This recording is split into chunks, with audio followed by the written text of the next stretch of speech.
கர்த்தருடைய பரிசுத்தமுள்ள நாமத்திற்கு ஸ்தோத்திரம். இன்றைய நாளின் கர்த்தருடைய வார்த்தையாக ஏசாயா தீர்க்க தரிசன புஸ்தகம் 60வது அதிகாரம் 20வது வசனம்.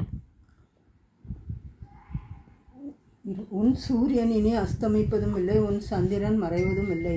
கர்த்தரே உனக்கு நித்திய வெளிச்சமாய் இருப்பார். உன் துக்க நாட்கள் முடிந்து போம். இந்த வார்த்தைகளை கேட்கிற எனக்கு அருமையான தேவ பிள்ளையே, கர்த்தர் சொல்கிறார், கர்த்தரே உனக்கு நித்திய வெளிச்சமாக இருப்பார். கர்த்தருடைய வெளிச்சம் வரும்போது பாருங்க, உன் துக்க நாட்கள் முடிந்து போம். இதுவரை நீ உன்னுடைய இருதயத்தில் அநேக காரியங்களை வைத்திருக்கலாம், யார்கிட்டையும் சொல்லாமல், மற்றவர்களிடத்தில் ஷேர் பண்ணாமல் அநேக துக்கங்கள் உன் இருதயத்தில் இருக்கலாம். அல்லது அநேக காரியங்களை குறித்து பயம் உன்னுடைய வாழ்வில் துக்கமாக இருந்து கொண்டிருக்கலாம். ஆனால் இன்றைய நாளில் கர்த்தர் உனக்கு வாக்கு கொடுக்கிறார், உன் துக்க நாட்கள் முடிந்து போயிட்டு உன் சூரியன் இனி அஸ்தமிப்பது இல்லை. நித்திய வெளிச்சம் உன் வாழ்வில் ஒரு வெளிச்சம், உன் குடும்பத்தில் ஒரு வெளிச்சம், ஒரு பிரகாசத்தை கர்த்தர் இன்றைய நாளிலே கர்த்தர் உனக்கு கட்டளையிடுகிறார்.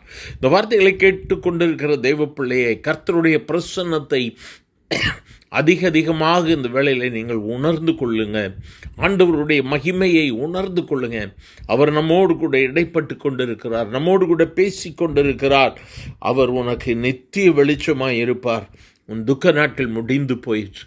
உன் வாழ்வின் துக்கங்கள், உன் வாழ்வில் உள்ள எல்லா விதமான பலவீனங்கள், சோர்வுகள், வியாதிகள், மற்றவர்களால் வந்த மோசங்கள் எல்லாவற்றையும் கர்த்தர் மறக்கும்படியாக பண்ணி அந்த நாட்களுக்கு ஒரு முற்றுப்புள்ளி வைத்துவிட்டு ஒரு புதிய அத்தியாயத்தை இந்த நாளில் அவர் துவங்குகிறார். ஒரு புதிய ஆசீர்வாதத்தை அவர் கொடுக்கிறபடியினால், ஆண்டவரே உமக்கு ஸ்தோத்திரம், உம்முடைய நாமத்தை நாங்கள் மகிமைப்படுத்துகிறோம் என்று சொல்லி, ஆண்டவரை நாம் மகிமைப்படுத்தும் பொழுது இன்றைய நாளிலும் கர்த்தர் கொடுத்திருக்கிற வாக்குத்தத்தமாகிய நித்திய வெளிச்சம் உன்னுடைய வாழ்விலே பிரகாசிக்கக்கூடியதாக இருக்கும். ஆகவே இந்த நாளிலும் அவரை பற்றி பிடித்து கொள்ளுவோம். அவர் உன்மேல் உதிப்பார். அவருடைய மகிமை உன்மேல் காணப்படும். உன் வெளிச்சத்தின் இடத்திற்கு ஜாதிகள் வருவார்கள்.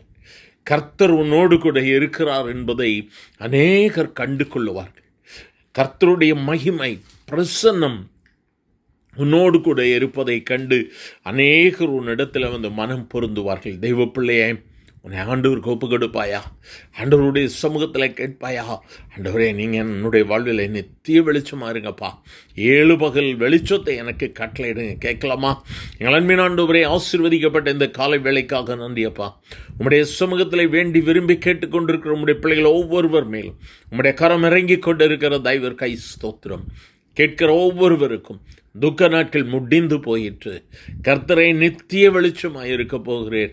7 பகல் வெளிச்சத்தை கேட்கிற ஒவ்வொருவர் வாழ்விலும் கொடுங்கப்பா. ஒரு புதிய அத்தியாயம் பிள்ளைகளுடைய வாழ்விலை துவங்குகிற தெய்வர் கை ஸ்தோத்திரம். இவர்களுடைய சூரியன் இனி அஸ்தமிப்பதில்லை. கர்த்தருடைய வெளிச்சம் பிரகாசிக்கிறது. இந்த வெளிச்சத்தின் இடத்திற்கு ஜாதிகள் வரட்டும். ஆசீர்வதியும். இயேசுவின் நாமத்தில் பிதாவே, ஆமேன், ஆமேன்.